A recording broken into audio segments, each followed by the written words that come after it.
ನೋಡಿ, ನಾನು ರಾಮನಗರದ ವಾಸಿಯಾದ ಮಹೇಶನಾದ ತಮ್ಮಲ್ಲಿ ರಾಜ್ಯದ ಜನತೆಯಲ್ಲಿ ಮನವಿ ಮಾಡಿಕೊಳ್ಳುವುದು ಏನಂದರೆ, ಇವಾಗ ನೋಡಿ, ಮೊನ್ನೆ ನೋಡ್ದಂಗೆ ನಾವು ಮಂಡ್ಯದಲ್ಲಿ ಅಲ್ಲೆಲ್ಲೋ ಬೀದಿ ನಾಯಿಗಳು ಸೇರಿಕೊಂಡು ಒಬ್ಬ ಟೀಚರ್ನ ಎಳೆದಾಡಿ ಸಾಯಿಸಿದ್ದು. ಮೊನ್ನೆ ನೋಡಿ, ಒಬ್ಬ ಹುಡುಗನಿಗೆ ಬೀದಿ ನಾಯಿಗಳು ಹಲ್ಲೆ ಮಾಡಿದ್ದಾವೆ. ಮಾದಪ್ಪನ ಬೆಟ್ಟದಲ್ಲಿ ನೋಡಿದ್ರೆ ಚಿರತೆ ಒಬ್ಬನ ಸಾಯಿಸಿದೆ ಮತ್ತು ಇನ್ನೊಬ್ಬ ಇವನ ಮೇಲೆ ಹಲ್ಲೆ ಮಾಡಿದೆ. ಅಲ್ಲಿ ಸೂಕ್ತ ರಕ್ಷಣೆ ಕೊಡಲಿಲ್ಲ ಅವರು.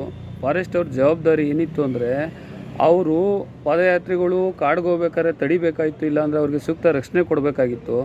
ಅದನ್ನು ಕೊಟ್ಟಿಲ್ಲ. ಅವ್ರು ಬೇಜವಾಬ್ದಾರಿ. ಇಲ್ಲ ಪಾಪ, ಒಂದು ಚಾಮರಾಜನಗರದಲ್ಲಿ ಯಾರೋ ಒಬ್ಬ ತನ್ನ ಹಸು ಕರುಗಳನ್ನೆಲ್ಲ ಸಾಯಿಸ್ತಿತ್ತು ಅಂತ ಅಂದ್ಬಿಟ್ಟು ಒಂದು ಹುಲಿನ ಸಾಯಿಸಿದ್ದಕ್ಕೆ ಅವನ ಮೇಲೆ FIR ಮಾಡಿಬಿಟ್ಟಿದ್ದಾರೆ. ಈಗ ಮನುಷ್ಯನ ಪ್ರಾಣಕ್ಕೆ ಏನೊಂದು 20 ಲಕ್ಷ ಬೆಲೆನ 100 ಕೋಟಿ ಕೊಟ್ಟರು ಒಬ್ಬ ಮನುಷ್ಯನ ಪ್ರಾಣ ಬರುತ್ತಾ?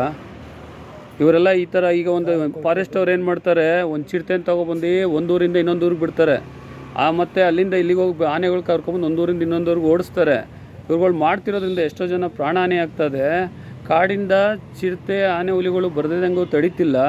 ಈ ಫಾರೆಸ್ಟ್ ಅವರ ಬೇಜವಾಬ್ದಾರಿತನ, ಸರ್ಕಾರದ ಬೇಜವಾಬ್ದಾರಿತನದಿಂದ ಜನಗಳು ತುಂಬ ತೊಂದರೆ ಅನುಭವಿಸ್ತಿದ್ದಾರೆ. ಇದನ್ನು